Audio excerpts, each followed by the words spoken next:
Selamat malam Bu Niti, apa kabar Bu Niti? Selamat malam Pak Widi, kabar saya baik Pak. Astungkare selalu dalam keadaan sehat walafiat di bawah lindungan Tuhan Yang Maha Esa. Nah, sesuai dengan kesepakatan hari ini, eh, Ibu akan melakukan praktek coaching dengan Pak Eka. Betul Pak, eh, rencananya malam ini saya akan mengadakan praktek coaching dengan Pak Eka. Baik, sebelum melaksanakan coaching, saya akan memberikan beberapa pertanyaan kepada Ibu. Dan juga bersama-sama saya akan mendiskusikan tentang rubrik penilaian kita hari ini. Baik Bu ya, pada coaching hari ini Ibu dan Mbak Eka akan saya amati. Nah, dan nanti apakah prosesnya sesuai dengan rubrik penilaian, lalu apakah sudah sesuai dengan alur tirta atau belum. Kemudian bagaimana Ibu memberikan pertanyaan kepada Pak Eka dan juga bagaimana Pak Eka selaku coach merespon atau menanggapi pertanyaan Ibu. Nah, jangan lupa disesuaikan dengan prinsip kolaborasi kreatif dan memaksimalkan potensi. Ya Pak Widi benar sekali. Pada kesempatan ini saya akan melakukan coaching dengan alur tirta yang sudah kita pelajari sebelumnya dengan Pak Eka. Oke, nanti ketika praktek coaching berlangsung, bagaimana implementasi rubrik penilaian yang akan Ibu lakukan? Nah, untuk rubrik penilaian, Pak, saya akan menggunakan indikator dari tahapan kita.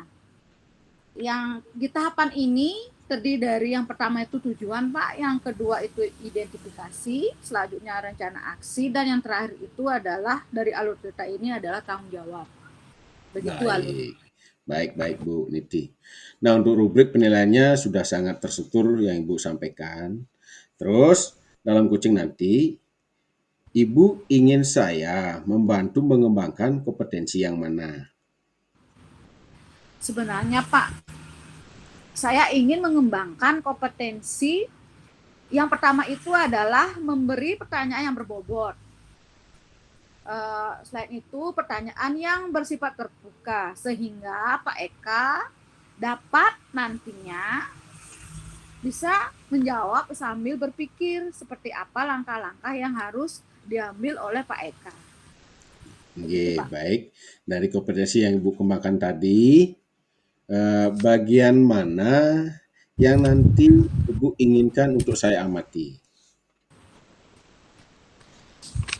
Begini Pak, yang ingin Pak Widi amati terhadap proses ini adalah di bagian nanti di mana saya bisa mengarahkan Kuci supaya lebih berpikir lagi dan juga Pak Eka bisa menggali ide-idenya dalam proses praktek coach nanti Pak. Oh, berarti lebih spesifik lagi ya Bu untuk mengarahkan Ya, coach supaya lebih berpikir dan menggali ide-idenya. betul Pak. Selanjutnya, bagaimana penilaian Ibu sendiri terhadap apa yang akan kita kembangkan nanti?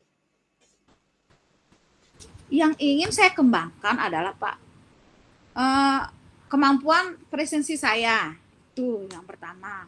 Sedangkan kemampuan lainnya yang ingin saya kembangkan adalah mendengarkan aktif dan juga yang tidak kalah penting adalah mengajukan pertanyaan yang berbobot. Itu sih yang ingin saya kembangkan, Pak Widi. Baik. Nah, apa harapan Ibu Niti dari observasi yang akan kita lakukan bersama ini? Sebenarnya saya berharap banyak, Pak. Di antaranya saya Ya, berharap observasi ini dapat memberikan umpan balik tentu saja, Pak ya, yang membangun ya. untuk membantu perkembangan saya sebagai coach, khususnya perkembangan dalam mendengarkan aktif karena itu penting bagi saya dan tentu saja tidak lupa yang saya ingin wujudkan itu adalah kemampuan untuk mengajukan pertanyaan bermakna atau berbobot begitu Pak istilahnya. Baik, luar biasa Ibu. Nah, terima kasih atas jawaban yang Ibu berikan. Sekarang, Ibu bisa memulai praktek coaching dengan Pak Eka. Silakan, waktu dipersilakan. Terima kasih Pak Widi. Saya lanjut ya ke kegiatan selanjutnya. Inge, silakan. Eka, mari kita mulai prakteknya sekarang Pak. Sudah siap Pak? Selamat sore ya Bu Komang Niti. Boleh saya meminta waktunya? Saya bermaksud menyampaikan permasalahan yang saya temukan ya akhir-akhir ini selama sebagai guru pembimbing di kelas industri jurusan perhotelan ya. Selamat sore Pak Eka. Oke. Gimana kabarnya Pak? Ya baik Bu.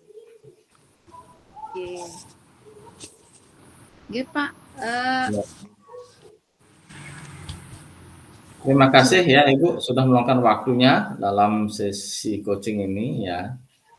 Maka saya ingin menemukan cara untuk meningkatkan disiplin dan motivasi siswa saya yang saya bimbing di kelas industri perhotelan. Saat ini banyak siswa yang sering terlambat atau absen dalam sesi praktik di industri. Baik Pak Eka. Tujuan dari Pak Eka ini adalah meningkatkan disiplin dan motivasi siswa ya Pak Eka ya. Apa sebenarnya tujuan spesifik yang sebenarnya Pak Eka ingin capai? Ya, baiklah Ibu ya, saya ingin menyampaikan tujuan spesifik saya adalah menarik sesi praktik lebih menarik sehingga siswa lebih antusias dan aktif berpartisipasi dalam proses pembelajaran di kelas industri. Nah, seperti itu Ibu. Bagus sekali tujuan dari Pak Eka itu. Nah, sekarang Pak, indikator keberhasilan Pak Eka itu yang Bapak Eka harapkan itu seperti apa Pak? Ya, saya berharap kehadiran siswa meningkat dan mereka lebih aktif serta bersemangat dalam setiap sesi praktik. Anak-anak mungkin karena jenjang waktunya terlalu lama ya dalam proses kelas industri itu 16 minggu, mungkin ada masa jenuhnya anak-anak Bu. Oh seperti itu Pak ya, dia jenuh ya karena terlalu lama seperti Bapak Eka tadi utarakan. Ya. Nah Pak Eka, kita masuki sesi identifikasi masalah Pak. Bisakah Ya, Pak Eka mungkin ceritakan lebih detail biar saya tahu tantangan seperti apa sih yang Pak Eka hadapi dari permasalahan tersebut? tantangan yang saya hadapi adalah kurangnya disiplin. Banyak siswa yang sering terlambat atau absen ya, tidak kehadirannya nih jarang hadir.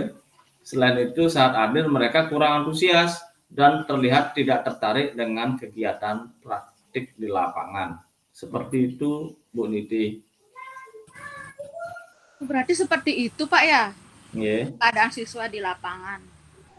Nah, menurut Pak Eka, dari skala 1 hingga 10, di mana Bapak Eka bisa menempatkan posisi Bapak saat ini dalam pencapaian tujuan tersebut, Pak? Nah, menurut saya ya dari observasi saya terhadap keaktifan siswa itu saya taruh di 4 ya.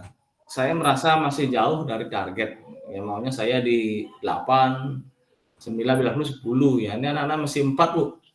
Ya, masih jauh. Masih jauh dari target Pak ya menurut Ya Bu. Eka. Nah, apa kekuatan yang mungkin Pak Eka miliki dalam mencapai tujuan ini Pak? Saya cukup berpengalaman dalam bidang perhotelan dan punya banyak ide untuk membuat sesi praktik yang lebih menarik. Seperti itu Bu. Bagus juga Pak ya.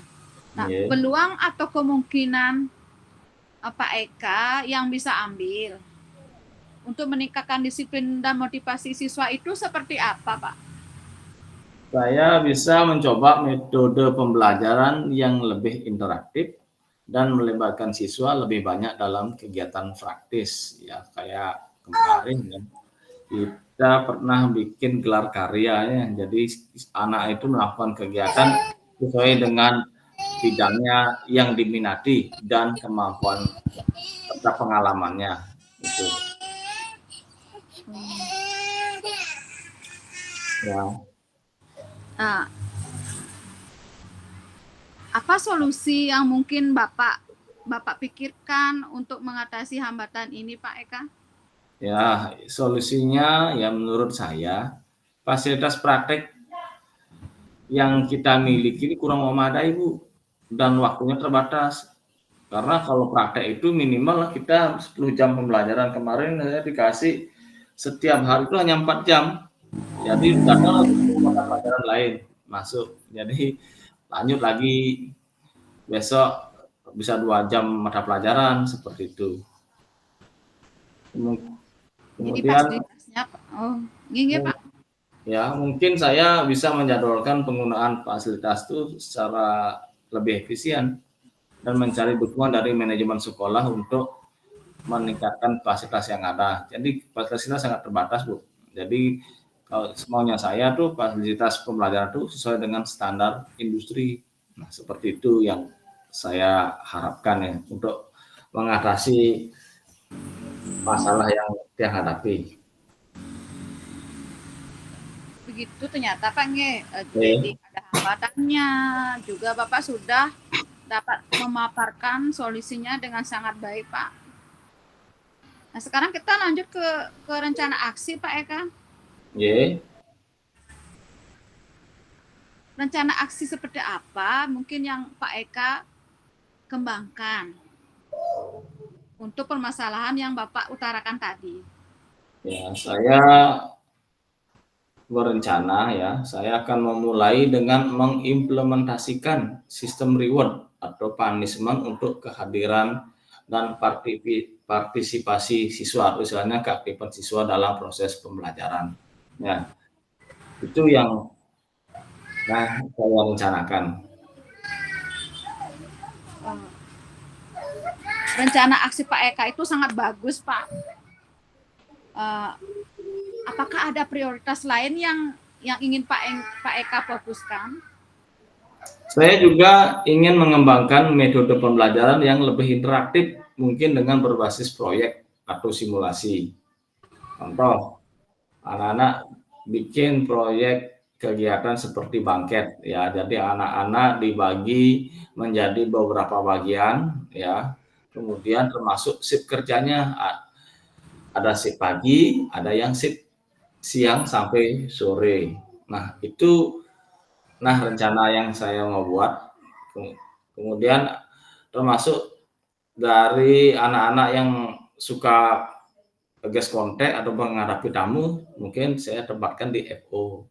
Anak-anak yang suka matematika, ya saya arahkan ke akunting karena menghadapi angka-angka. Termasuk yang suka desain grafis di sosial media, mereka bergabung di sosial media development. Seperti itu, Ibu Niti. Mantap itu rencananya Pak Eka. Yoi. Bagaimana dengan jangka waktunya, Pak? Kapan Bapak ingin melihat perubahan ini? Saya berharap ya perubahan ini saya mungkin 2 atau sampai 3 bulan ke depan ya. Itu harapan saya, Bu, 2 sampai 3 bulan ke depan. Bagus, Pak, cepat juga ya. Jangka waktunya saya kira lama, Pak. Nah, ya, sekarang Pak, ukuran keberhasilan rencana aksi Bapak Eka itu seperti apa, Pak? Ukuran keberhasilan saya adalah peningkatan kehadiran siswa dan partisipasi aktif dalam setiap sesi praktik. Itu ukuran keberhasilan saya.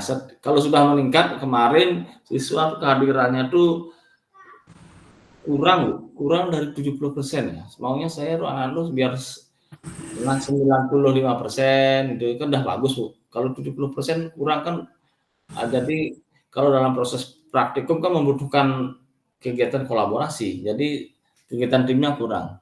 Itu yang saya harapkan ya anak-anak tuh bila perlu sampai 95 sampai 100%.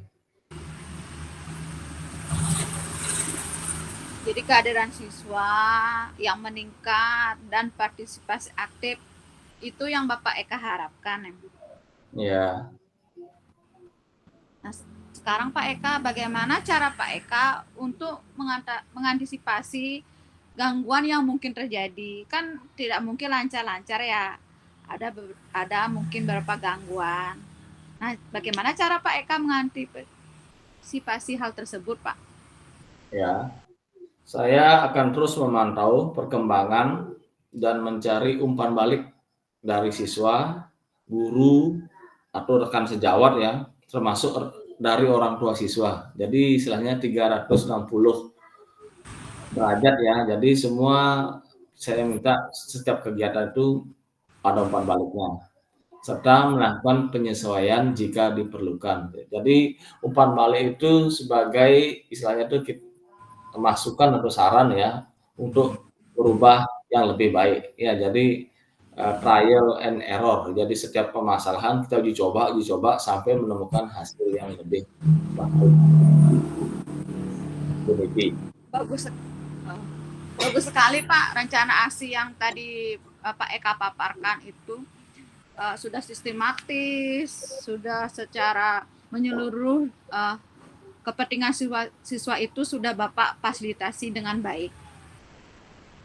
Karena rencana aksi sudah bagus, sudah yang tadi saya bilang sudah memfasilitasi seluruh kepentingan siswa. Kita lanjut ke tanggung jawab Pak Eka. Ya.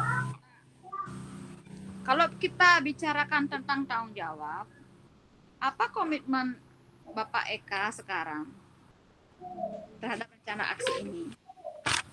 Saya berkomitmen untuk konsisten dalam menerapkan sistem reward dan punishment, serta terus mencari cara untuk menemukan sesi praktik yang lebih baik.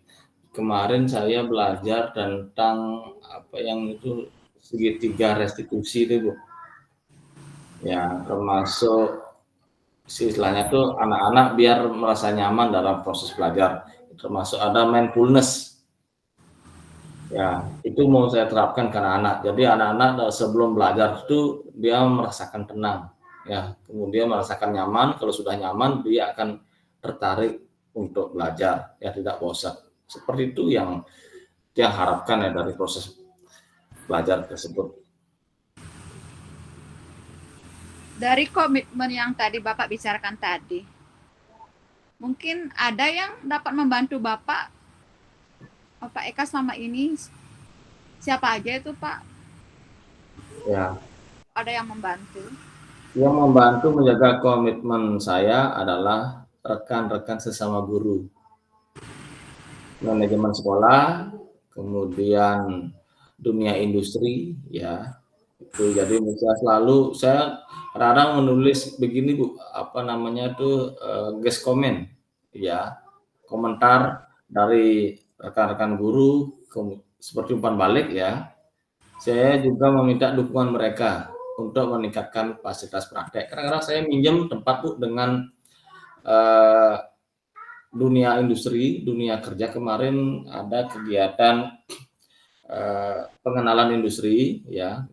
Saya dapat info dari orang tua siswa bahwa ada villa belum ada tamunya di kawasan Bukti.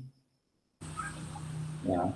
Kemudian saya berkomitmen ya. Kemudian anak-anak itu informasi dari orang tua anak-anak. Kemudian saya bicarakan dengan rekan-rekan guru, akhirnya didukung. Jadi ada 6 kelas saya ajak pengenalan industri. Kemudian orang tua siswa juga memberikan jadwal untuk hadir untuk belajar di villa tersebut. Itu villanya itu villa Jangan Ulam di Bukti. Dan villa apa nama saya lupa itu. Jadi wali-wali kelas juga terlibat di sana Bu waktu itu.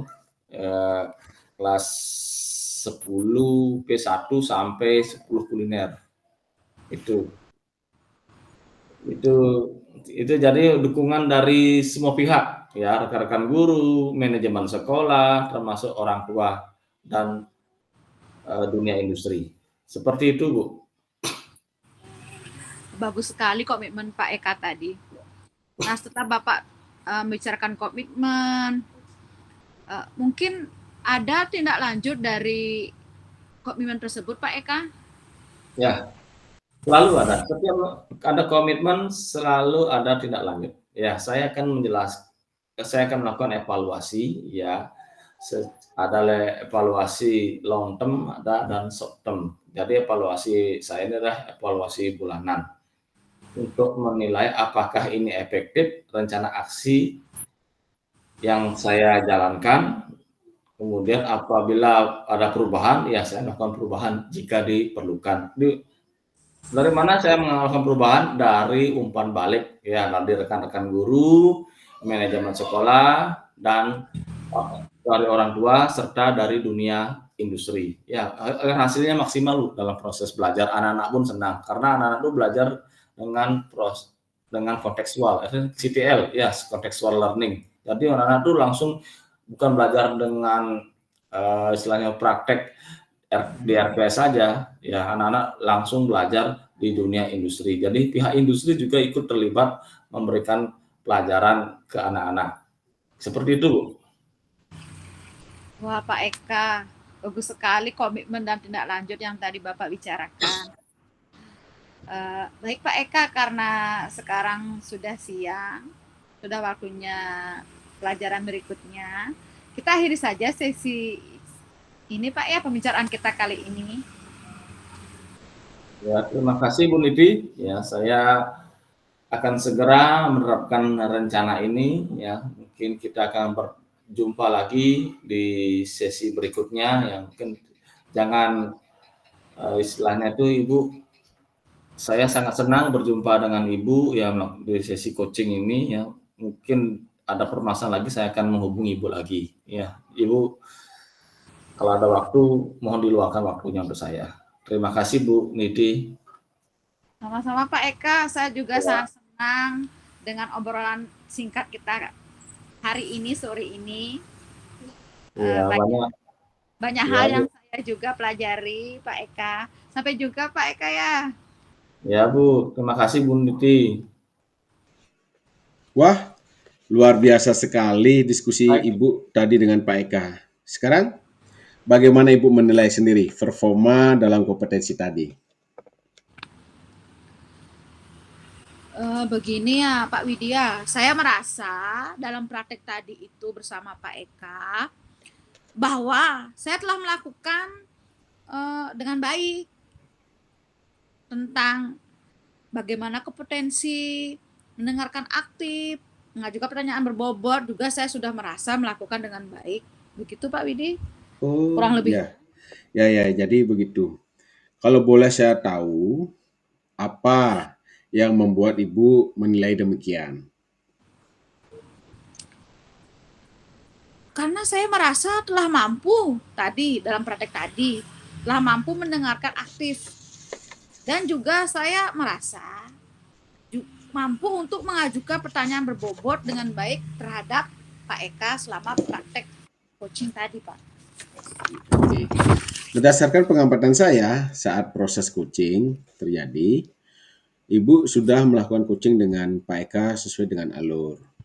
Coach sudah merasa memunculkan ide-ide kreatifnya, langkahnya sudah mulai jelas, Ibu di sana sudah menjadi pendengar yang baik dan hadir secara penuh untuk memberikan apresiasi dan penguatan. Serta pertanyaan yang diajukan juga sudah berbobot yang membuat Pak Eka dalam ini sebagai coach mau terbuka dalam menceritakan permasalahan yang dihadapinya. Jadi luar biasa, Bu. Wah, saya senang sekali mendengarnya Pak Widi. Terima kasih Pak ya atas waktunya Bapak mengobservasi dan juga atas umpan balik yang saya terima yang saya merasa sangat membantu perkembangan kemampuan saya sebagai coach Pak Widi. Baik. Nah, pada sesi bersama dengan saya, posisi Ibu adalah coach kan. Nah, sekarang saya ingin tahu perasaan Ibu berasa sebagai coach seperti apa? Bisa diungkapkan dengan perasaannya, Bu? Selama praktek tadi dengan Pak Eka, terus terang saya dengan Pak Eka sudah berkolaborasi dengan baik. Saya merasa sudah seperti itu, Pak. Ya. Jadi saya merasa nyaman dengan Pak Eka, saya merasa senang dan bersemangat. Dan juga saya sudah merasa menemukan solusi atas permasalahan yang dihadapi dalam praktek tersebut. Ye. Nah, dari apa yang Ibu sampaikan tadi, apa rencana Bu Niti selanjutnya? Seperti yang tadi saya katakan, saya sudah senang, bersemangat, sudah mendapat solusi dari percakapan atau praktek tadi. Nah, maka daripada itu saya akan berkomitmen Pak Widi dalam pembelajaran Ya. dengan merencanakan sebaik-baiknya apa yang menjadi kebutuhan murid, apa yang menjadi pelaksana biar tujuan tercapai oleh siswa dan sebagainya. Jadi itu komitmen saya yang akan saya laksanakan. Ya, sungguh luar biasa sekali. Semoga apa yang menjadi rencana Ibu bisa berjalan dengan baik, sesuai dengan harapan, dan pastinya lebih baik lagi ya Bu. Dan mudah-mudahan bisa menjadi coach yang bisa memotivasi rekan-rekan. Cukup sekian dari saya Bu Niti. Sampai bertemu di kesempatan berikutnya. Terima kasih dan selamat malam. Baik Pak Widi, terima kasih banyak. Bapak telah meluangkan waktu. Nah, nanti kedepannya mungkin saya akan meminta bantuan lagi kepada Bapak karena saya merasa Bapak telah mampu meningkatkan perkembangan saya sebagai coach. Terima kasih Pak Widi, sekali lagi terima kasih. Oke, sama-sama. Terima kasih kembali.